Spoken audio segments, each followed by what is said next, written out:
We are in the month of August, and yet the preparations for next year's Australian Open are well underway. The Australian Open ballkid squad eligibility age is between 12 and 15. The training is rigorous, and only the best are selected.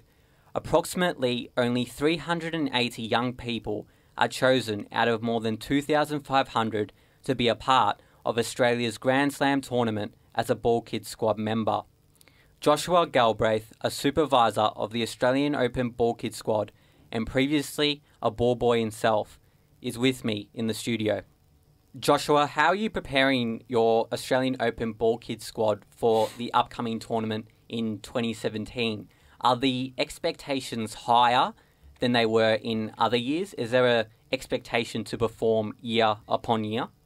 Yeah, Jono, we've just started training with the main squad, or returning kids from last year, as well as trials and training since the middle of March, basically, for the new kids for 2017. So plenty of work gone in already, but there's still plenty of work to do. And yeah, for sure, there's certainly a higher expectation year upon year.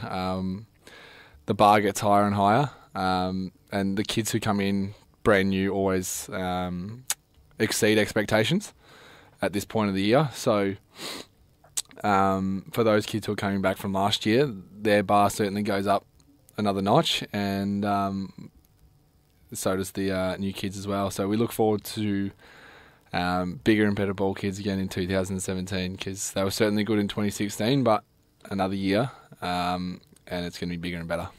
Not a lot of people realise just how competitive the selection process is. As you mentioned, you actually need to be skilled in certain areas. It's not as easy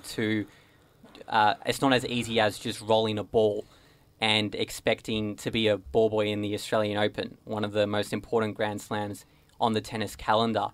But having said that, what are the hardest components to teach to your students? Yeah, we don't do 6 months of rolling practice, that's for sure. Probably, I'm going to say there's two components that are really, really difficult, and one of them is communication, because clearly on a tennis court you can't talk to anyone, especially when they're on the other side of the court. So the ability for kids to communicate non-verbally with one another and understand what each other's doing without having to talk, it's always a challenging aspect of the role. And it's something that can take a lot of time to learn and sort of master, I guess, for want of a better term.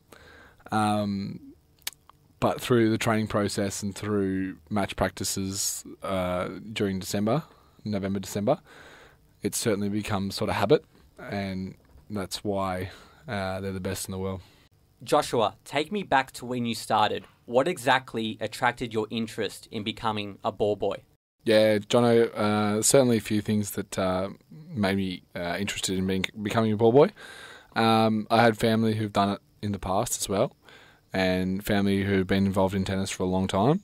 And since I was sort of 4 or 5 years old, I'd been going every year to the Australian Open and loved it, and felt as though that it was something I really wanted to do, even though I wasn't actually playing tennis at the time. And from there, then once I sort of got into it, made some friends, got to experience the whole event, and I felt like it was something I really wanted to do for a long time. And this will be coming up on my 8th year as a employee at the Australian Open in a row, and I don't see myself stopping anytime soon because I love it. But being out on court as a ball kid, there's nothing really much better than that. The adrenaline rush and the experience, it's something that most kids won't ever experience in their lives. And it's something that I'll never forget, and to this day, I'm so grateful for every opportunity I got. You have been courtside with some of the world's best players. The 2013 final between Andy Murray and Novak Djokovic springs to mind. Does your adrenaline get a really big spike knowing that millions of people around the world are going to watch this historic event? How do you deal with all the hype and expectation? Like, what are your memories of that event in particular?